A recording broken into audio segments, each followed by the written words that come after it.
صباح الخير يا شباب. النهارده ان شاء الله معاكم في فيديو جديد. ناس كتير طلبت مني ان انا مثلا ايه السبلمنت اللي انا بستخدمها، ايه المفروض السبلمنت اللي هم يستخدموها، آه ايه السبلمنت اللي انا كنت بستخدمها قبل ما اوصل للاحتراف و في ناس كتير ممكن الميزانية معاه ما يعرفش يجيب سبلمنت كتير. فان شاء الله النهارده اقدر افيدكم ان انا اوفر لكم، يعني اقدر افيدكم في السبلمنت والكميه اللي ممكن تاخدوها والاشياء المهمه اللي ممكن تاخدوها والاشياء اللي يعني ممكن ما تستخدمهاش في الوقت الحالي. انا ممكن ابدا لكم يومي زي ما ابدا الصبح. طبعا دلوقتي انا في حاله يعني داخل على بطوله وبنشف وبتاع، فبستخدم الفات بيرنر. ممكن اي حد اي شركه انت واثق فيها ممكن تستخدمها لو انت بتساعد اللي انت عاوز تخس. ممكن اي شركه انت ضامنها. كل الفات بيرنر عامه واحد، بس في شركه مضمونه وفي شركه مش مضمونه. وجرب شركات، شوف ان اللي بتشتغل معاك اكتر وحاول، يعني لقيت جايبت معاك نتيجه استمر عليها. انا عن نفسي بستخدم الشركه بروجكت اي دي. تمام، شير دبل. باخد حبايه او حبيتين في اليوم. باخد قبل الكارديو، وممكن اخد حباية تاني مثلا قبل التمرين لو مش هاخد بار ولا حاجة. هتساعدني كتير ان فيها اليومبي، فيها حاجات كتير تساعد ان اكسدة الدهون وتساعد ان الجسم يخس بسرعة. طبعا ده مع نظام اكلك، يعني في حرق الدهون لو انت مش ماشي مع نظام اكل هي تحرق شويه وانت دخلت شويه واحنا عملش حاجه. احنا بنلف في حوالين دايره. لازم تظبط اكلك لو ناوي تخس، او لازم تظبط اكلك عشان توصل للنتيجه اللي انت عايزها. شباب، انا بكلمكم الفيديو عن حسن. انا مش دكتور تغذيه او في السبلمنت دكتور او الكلام ده كله. انا بتكلم لكم على يوم حسن، ايه الحاجات اللي حسن بيستخدمها، ايه الدوزات اللي حسن بيستخدمها في السبلمنت، يومه ماشي ازاي. حابب تمشي زي ما انا ماشي، اوكي. انا الاول قبل ما حد مثلا الفيديوهات تتنشر والكلام ده كله كنت بخش اقرا على على جوجل واشوف الدوزات اللي ممكن استخدمها، اشوف الحاجات اللي ممكن استخدمها وكنت بستخدمها. ماشي، ده اول شيء بستخدمه. تمام. بفطر وبعد كده باخد الحمايات بتاعتي. طبعا كلنا طالما بتجهز يبقى في سايكل، في لازم تحمل كبد، تحمل كلية. لازم صحتك العامة تكون طبعا رقم واحد. ما ينفعش بس تقول لي مثلا العب بطولات وتجهيز وصحتك الداخلية تبقى متدمرة. لازم كل شوية تشيك، ولازم كل شوية تاخد بالك. باخد بعد الوجبة الأولى السبلمنت، الحمايات عامة تبع الدوز اللي انت هتمشي عليه، اللي مكتوب على الحمايات، العلبة اللي انت بتستخدمها مكتوب حباية 2 3. ممكن تقسمها على مدار اليوم. يعني مثلا هنا اللهم صل على النبي، هنا المالتي فيتامين حبيتين في اليوم باخد على الوجبة الأولى والوجبة الثالثة. تمام. طبعا مالتي فيتامين مهم، بس في حاجات طبعا في شركات مش مضمونة، فانت دي حاجات مش هتحس بيها. لازم تكون واثق في الشركة اللي انت تستخدمها مهما كانت الشركة. تمام.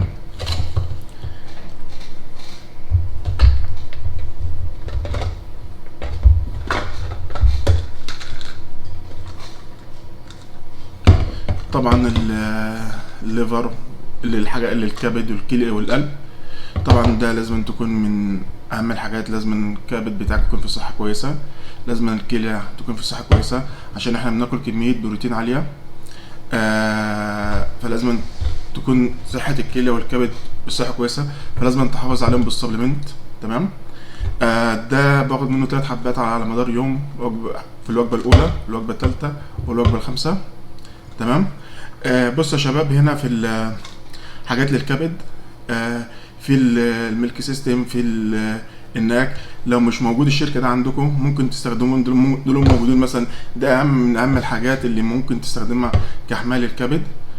تمام. لو مش موجود المنتج ده عندكم في الدوله اللي انتم موجودين فيها، ممكن تستخدموا دول، هتلاقي الناك ميلك سيستم موجودين عندكم ان شاء الله. عامه قبل ما كانت الاوردر كان اتاخر شويه عليا عشان اجيبه، فكنت جبت من الصيدليه الناك عشان استخدمه. تمام. فده الشركه عندنا متوفر فيها الناك والمالتي سيستم فيها حاجات كتير مدعمه للكبد. تمام.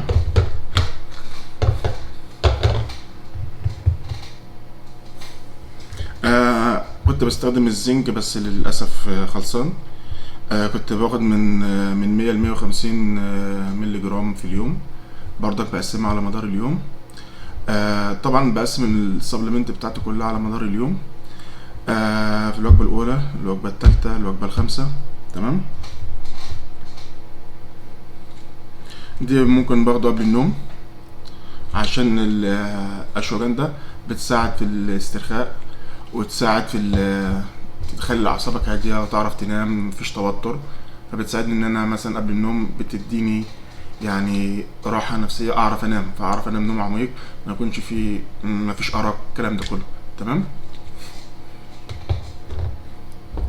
طبعا الفيتامين اي مهم جدا عشان مضادات الاكسده، فطبعا هو موجود في المالتي فيتامين، بس طبعا مش موجود بالدوز اللي انا عايزه. انا باخد حبايه بس واحده في اليوم.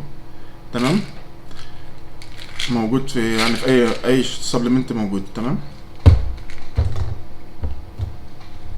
الفيتامين سي باخد من 2000 ل 3000 في اليوم. طبعا انت عارفين الفيتامين سي مهم كتير عشان المناعه، فمهم كتير على مدار يومك. انا مش هشرح كل شيء بيعمل ايه، يعني شرح سريع سريع. انا بقول لكم انا ماشي يوم ازاي. طبعا الكركم، انت طبعا الدراسات الجديده قال ان الكركم حلو كتير عشان المفاصل ومفيد قوي للكبد، بيضرب السموم في الكبد والكلام ده كله. انا بستخدم مثلا حبيتين في اليوم. التوتكا ده كويس كتير للصحة العامة، وبيساعد في حساسية الأنسولين، تعديل الأنسولين في الدم، وبيساعد كتير في الكبد. أنا باخد مثلا باخد 700 الحباية فيها 250، أنا باخد 3 حبات في اليوم. طبعا عشان اليومين دول في كارديو كتير وفي عرق كتير، فبدخل المالتي مينرال. ده كان كويس كتير، جبته من على الامازون. في كان في شركات كتير، بس ده لقيت اكتر حاجه يعني الناس بتقول عليه كويس. فطبعا انا ممكن في ناس ممكن الاول كنت قبل ما اجيبه كنت بستخدم الكالسيوم لوحده، المغنيسيوم لوحده. فده موجود فيه الكالسيوم وفيه المغنيسيوم وفيه معادن تانية الجسم محتاجها، عشان اليومين دول بعرق كتير، ففي معادن كتير بتطلع في الجسم، فلازم انت تعوضها.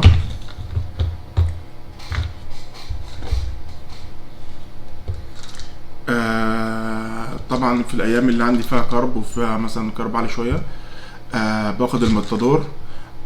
ده عشان يظبط لي حساسيه الانسولين، وعشان بيساعد كتير ان الكرب يخش جوه العضلات. لو مش موجود عندك المتادور، ممكن تستخدم اللهم صل على النبي، الالفا لابوليك اسيد، الكروميوم، الكلام ده كله هيساعد معاك. بس ده طبعا المنتج يعني قوي جدا، بيساعد انه بيدخل من 40 ل 60 جرام كارب جوه العضلات.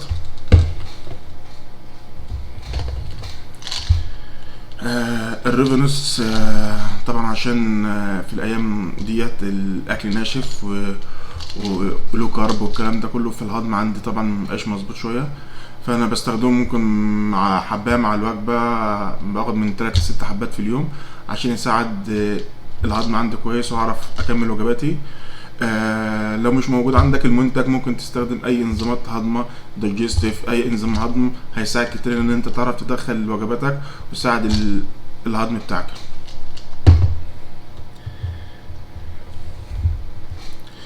قبل التمرين باخد البار، بس برضه للاسف خلصان. وباخد معاه النيوتريكس. مش موجود عندك النيوتريكس، ممكن تستخدم في السترولين موجود في اي مكان. مش موجود السترولين، في الارجانين، ممكن تستخدم الارجانين. ده يساعد ان هو يضخ دم في العضلات، ويساعد ان يكون في بامب احسن في التمرين.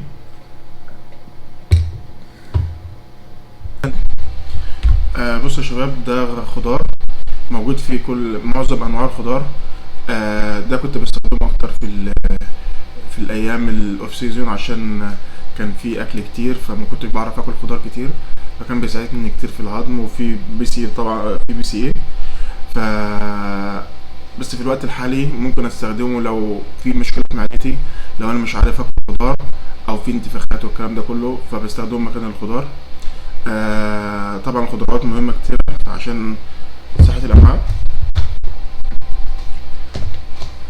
والفايبر نفس الشيء. آه المعدة ممكن ما بتساعدنيش ان انا مثلا ادخل كمية الفايبر او كمية الخضار او كرب. دلوقتي لو عامل له كرب فمش هينفع ادخل خضار كتير، فمش هينفع ادخل فايبر كتير، فبيحصل امساك، فما بتعرفش تخش الحمام الكلام ده كله، فممكن معدتي تتعب.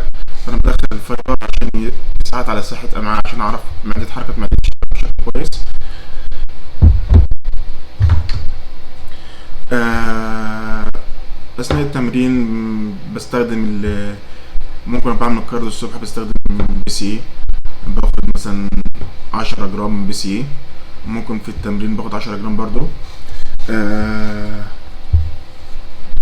من 10 ل 15 جرام بي سي مع كل مثلا تمرينة.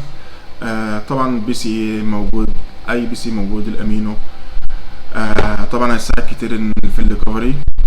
فانا لو جسمي مثلا تعبني كتير والريكفر عندي بسيط، ممكن ازود جرعة البي سي اي. ونفس الشيء الجلوتامين، نفس الشيء. باخد من 10 جرام مع التمرين. الريكفر عندي بطيء وجسمي بيوجعني، ممكن ازود الجرعة عشان يساعد في الريكفري شوية. بس طالما امورك طيبة وجسمك ماشي كويس، يعني 10 جرام 20 جرام ممتازين جدا. طبعا البروتين دلوقتي في الوقت الحالي مش بستخدمه، عشان او عامة انا الناس اللي بتشتغل معايا او بتتمرن معايا، لما يكون واحد بالذات عاوز يخسس، بفضل ان انا احط له اكل عشان يقعد في معدته في وقت اطول، عشان تساعد ان نقلل السعرات. بس طبعا لو في واحد ما بيعرفش ياكل، ممكن ادخله البروتين مرة او اتنين على مدار اليوم، عشان اساعد له ان هو يدخل سعرات اكتر او يدخل حجم وجبات اكتر. كنت مثلا السنة اللي فاتت كنت باخد الكرياتين، بس كانت عندي نسبة الكرياتينين في الكلية عالية شوية. فالحمد لله هي نزلت والكلام ده كله. بس انا عشان اليومين دول معلي البروتين شوية عشان اللو كارب وفي لحمة وبتاع، فباخدش الكرياتين الايام ديت. طبعا صحة كرياتين اهم من انك تاخد كرياتين، فلازم تعمل تحليل كل شوية. فانا عن نفسي الوقت الحالي موقف كرياتين، عشان مزود في البروتين وزي ما قلت لكم مزود في اللحمة، بيعوض شوية. بص يا شباب، للناس اللي مثلا ما لهاش دعوة بالبطولات، بتلعب لنفسها بس، يعني في حاجات ممكن يستخدمها يعني تمشي اموره وتمشي دنيته. لو ما بياكلش بروتين كتير والطاقة عنده قليلة، ممكن يستخدم الكرياتين. 5 جرام في اليوم هتساعده كتير. لو مفيش مقدرة يجيب باور مشروب طاقة، ممكن يشرب قهوة. تمام، دي حاجة بدل حاجة. بس طبعا الباور يعني القهوة مش هتديك نفس كفاءة الباور، بس كبديل. تمام. البروتين عامة لو بتعرف تاكل كويس، ممكن تستغنى عن البروتين. انا بتكلم انا عن نفسي قبل ما ابدا يعني يجيلي سبونسر واحتراف والكلام ده كله. ده اللي كانت الحاجات الاساسيه اللي انا كنت بستخدمها. تمام، انا بقول لك على الحاجات دي كنت بستخدمها قبل مثلا نخش في مجال الاحتراف والبطولات والكلام ده كله. كانت حياتي الكرياتين، مالتي فيتامين، عشان طبعا مش هعرف ادخل خضروات وفاكهه على مدار اليوم زي ما الجسم محتاج. الفيتامين سي طبعا مهم جدا، كنت بستخدم بي سي او الامينو عشان يساعدني ان انا اتمرن الريكفري يكون احسن. عشان طبعا مش اتمرنت النهارده جسمي وجعني، مش هقعد لي يومين عشان اتمرن تاني. هو بيساعد ان يعمل لك ريكفري كويس. بتعرف تاكل كويس، قلنا نستغنى عن البروتين. ما بتعرفش تاكل، يبقى لازم تجيب بروتين عشان يساعد ان جسمك يزيد. ف يعني البروتين كويس كتير للناس اللي صعب تاكل، وممكن الناس برضك اللي بتعرف تاكل ممكن يستخدموا مره لو معاه الامكانيات ان هو يشتري، ممكن يستخدموا مره بعد التمرين من 50 جرام بروتين بعد التمرين. للناس طبعا الامكانيات ما تسمحش، ممكن يعرف ياكل اوكي، ما يعرفش ياكل مضطر ان هو يشتري بروتين عشان يعرف يزود العضله بتاعته ويعرف يدخل كميه البروتين اللي هو محتاجها على مدار اليوم. بصوا يا شباب، الشركات بتختلف، في شركات مضمونه، في شركات للاسف في ناس قلة الضمير مع من منتجاتها مش كويسه. فطبعا لو تعرف تجيب البروتين بتاعك من مكان مضمون هيكون طبعا احسن بكتير، عشان تعرف انت واخد السكوب مكتوب عليه 25 جرام بروتين، 25 جرام بروتين، ما تلاقيش فيه 10 جرام بروتين ولا مفيهوش بروتين اصلا، كاكاو تمام زي ما كان بيحصل معانا زمان. طبعا ممكن واحد يقول لي كابتن انا ميزانيتي وحشه، صعب ان انا اجيب بروتين، او علبه البروتين ب 1000 جنيه ولا ب 1500. لا معلش، امكانياتك محدوده، يبقى خلي البروتين هات بيه فراخ، هات بيه لحمه، ومشي يومك لغايه لما تعرف تعمل قرش اكبر، تعرف تصرف على نفسك اكتر. ما تجيش تزنق نفسك في كميه سبلمنت وكميه حاجات.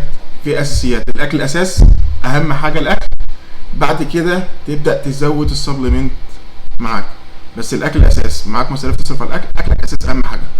انا مش بتكلم للناس اللي ما شاء الله بطولات ومحتراف والكلام ده كله، انا بكلم الشباب اللي لسه بادئين، اللي انا كنت اول ما بدات ما كنتش لاقي الناس تقول لي الكلام ده كله. كنا يعني البروتين يخلص كنت اتجنن، لازم اشتري بروتين ولازم انا اجيب بروتين. طب ماشي، مش دلوقتي، لا، كل تعرف تاكل وجبه، معاك فلوس تشتري بروتين اشتري بروتين، ما معكش كل اكل عادي، كل بروتين عادي، اشتري لحمه، اشتري فراخ. طبعا ده الاساسيات اللي الواحد اللي لسه مش بيلعب لنفسه بادئ. الفيتامين سي مهم كتير عشان المناعه. انا عن نفسي اساس عندي باخد من 2 جرام في اليوم، تمام. المالتي فيتامين مهم كتير، تمام، عشان مش هتعرف تدخل خضروات وفاكهه على مدار اليوم، تمام. البي سي اي طبعا عشان الليكفري هيساعدك كتير. الكرياتين لو قلت في امكانياتك تشتري كرياتين، او ما بتعرفش تاكل بروتين او ما بتاكلش بروتين كتير، فهيساعدك كتير. الكرياتين هيساعد ان يديك طاقه، هيساعد ان عضلاتك تزيد. طبعا زي البروتين زي ما اتكلمنا، بتعرف تاكل ومفيش امكانيات، مش لازم تشتري بروتين. معاك امكانيات ومبتعرفش تاكل، لازم تشتري بروتين عشان تعرف تدخل كميه السعرات بتاعتك على مدار اليوم. طبعا بتستخدم هرمون، لازم تجيب حمايات للكلى، مهم كتير. عامة مهما كان الشركة اللي انت بتستخدمها، انا عن نفسي بستخدم حماية للكبد وحماية الكلى، تمام. في مصر ممكن المنتج ده معرفش يوصل عندنا في مصر، ممكن في الفترة الجاية يجي ان شاء الله. ممكن تستخدم الليجالون، تستخدم الليفت 2، اللهم صل على النبي، البريم بيري، التوت الاحمر، هيساعد كتير في صحة الكلية. طبعا شرب المية كتير هيساعد كتير في الكبد وفي الكلية، وهيساعد ان جسمك يكون مرطب اكتر، وهيساعد ان الاكل يخش جوه العضلات. فطبعا كل ما تخش في الاحتراف وكل ما تخش بطولات اكتر هتحتاج كميات اكتر. صحيح كنت بستخدم الاوميجا 3، بس برضه بستخدم من 4 ل 6 جرام في اليوم، بقسمها على مدار اليوم برضه. انا عن نفسي يا شباب، عشان كل يوم هقوم اعبي في العلبه، كل يوم هقوم اعبي في العلبه البروتين سوري الفيتامينات، يوم بعبي ويوم بكسل ويوم بنسى ويوم مش عارف انا خدت ايه. فانا عن نفسي بعبي مثلا معايا علبه زي ديت، بوكس زي ده، بحط فيه على مدار اليوم البوكس ده ل3 ايام، بحط فيه الفيتامينات بتاعتي على 3 وجبات زي ما قلت لكم، بقسمها على مدار اليوم. ده ل3 ايام بيخلص، ارجع بيه تاني عشان ما انساش، عشان ما اعرفش انا خدت ايه وما خدتش ايه. ده بيساعدني كتير ان انا ماشي مظبوط على الفيتامينات بتاعتي عشان ما انساش او عشان ما اكسلش. وطبعا انتوا شايفين ما شاء الله العلب كتير، هتفضل تفتح وتاخد طول اليوم فهتزهق اصلا. فدلوقتي تك وبعد باك وخلاص. فان شاء الله هكون فدتكم في الفيديو، وان شاء الله الفيديو يعجبكم. لو في اي اسئله سيبوها تحت في الكومنتات، وان شاء الله اقدر افيدكم في الفيديوهات الجايه.